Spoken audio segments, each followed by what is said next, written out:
Председателот на ВМРО ДПМН е Христијан Мицкоски. Добро дојдовте во вестите на Канал 5. Благодарам на поканата. Вчера се вративте од Словенија, бевте на самитот таму, на ИПП, со информација се вративте дека две земји членки на Европската Унија се против давање на рок за земјите од Западен Балкан да се интегрираат во Европската Унија. Кои се тие две земји членки и зошто би биле против?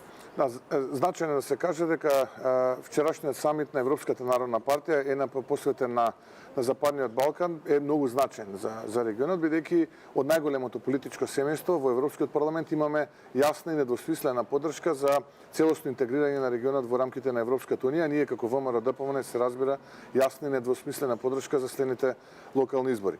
Она што можеби е разочарувачко, што таму го дознав лично од председавачот со Европската Унија, премиерот на Словенија господинот Јаншев, тоа го кажа на состанокот, е дека во суштина било потребно да се дефинира и од негова страна било предложено да се дефинира дата, односно година до која што ќе биде целосно интегриран Западниот Балкан, а тоа е 2030 година.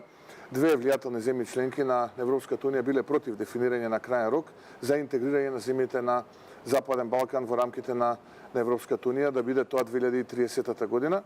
За мене лично разочарувачки и огромна благодарност до председавачот, до премиерот и голем пријател на Македонија господинот Јанез Јансо, што ете се бори за регионот, се бори за Македонија, но на што за мене е разочарувачки е дека практично сите оние лаги кои што ги живееме 52 месеци и 5 години откако СДСМ и Зоран Заев се влада во Македонија, практично се излегуваат на површина и сите ние сме сведоци дека неговото политичко функционирање се темелеше на лажна вест. Сите овие 52 месеци нема ништо од, барем сега за сега, од европското образование, европското здравство, како тој што викаше европскиот сон, туку ќе треба навистина да се справиме со корупцијата и криминалот, кој што се, би рекол, најголем проблем во нашето општество. Нема да ги откриете кои се тие две земји? Па нема да ги открием, да.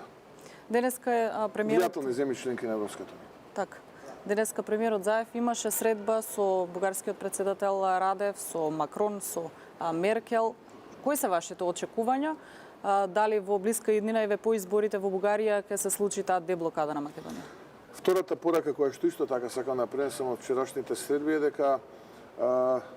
дека целиот овој процес, а и денеска Радев тоа го потврди, е заглавен поради тоа што Бугарија инсистира практично рамката на бугарскиот парламент да биде дел од преговарачката рамка која што ќе биде при евентуалниот почеток на преговори на Македонија со Европската Унија, и тоа е став од самиот почеток, иако спротивно не убедуваше Зоран Заев дека ќе се потпишел протокол во кој што немало да биде содржана рамката на бугарскиот парламент, а денеска Радев тоа го кажува и во неговата изјава дека на почетокот на ноември практично ќе добиеле протокол, доколку тој протокол спореден со рамката на бугарскиот парламент соодветствува, тогаш тие ќе ги поддржале и да биде тоа вклучено во преговарачката рамка, тогаш тие ќе го поддржале преговарачкиот процес, вклучувајќи и амандман за вклучување на бугарското малцинство во Македонија, незначително бугарско малцинство во Македонија во рамките на уставот.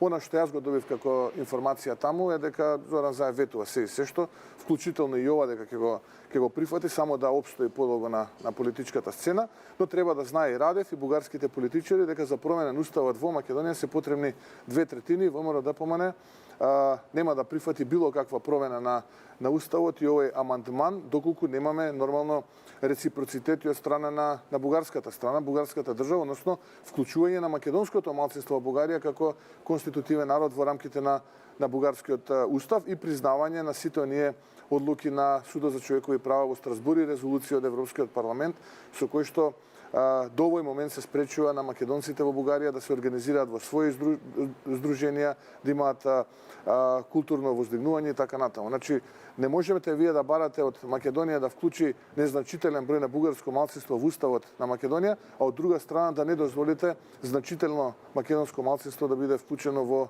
бугарскиот устав. И тие лаги на Зоран Заев нема да поминат, бидејќи нема 80 пратеник, односно нема 2/3 во парламентот. Да се префрлиме малку и на актуелните домашни теми. Вештачењето од обвинителството покажа дека оптоварување на продолжен кабел била причината за пожарот во Тетовската модуларна болница. Како го оценувате текот на истрагата? Очекувате ли да се дознае целата вистина и по извештајот на германските истражители? Еве вчера премиерот Заев ги одби оставките на министерот и заменик министерот, веројатно поради тоа што смета дека не се тие одговорни за овој случај. Шокиран и згрозен сум од тоа што вчера го слушнав. Не би сакал овој настан да се политизира, затоа што навистина имаме загубени човечки животи кои што настрадаат таму каде што требаше да добијат помош, тие човечки животи да бидат спасени од истите тие луѓе кои што видовме вчера на отворена сцена како се препелкаат, барајки изговор таму каде што тој изговор не постои. Јасна е одговорноста тука. И одговорноста е содржана во измените на Законот за градење кои што се донесени ноември месец минатата година, објавени во Службен весник број 279. Одговорноста да изработи протокол за пуштање во употреба на ваков тип објекти е кај министерот за здравство.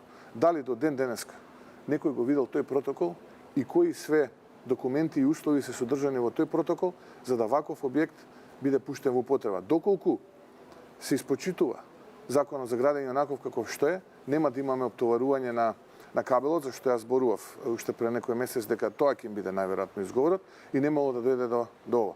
Така што згрозен сум и навистина нема зборови со кои што можам да ја опишам мојата лутина и гнев на ова отсуство на одговорност, не зборам само политичка и морална, туку и човечка за ова што се има случајно, но како човек нема никогаш да се помирам со ова кое што го кажа Зоран Заев и нема да престанам да се борам се додека вистината не ја дознаат најпред семејствата на луѓето кои што го загубија својот живот, а потоа и граѓаните, бидејќи ова не смее да ни се повтори. А како што тргнале, ова сигурно винина ќе ни се повторува, бидејќи овие луѓе едноставно не чувствуваат одговорност. За онолку кога што уште малку ќе бидат таму каде што се.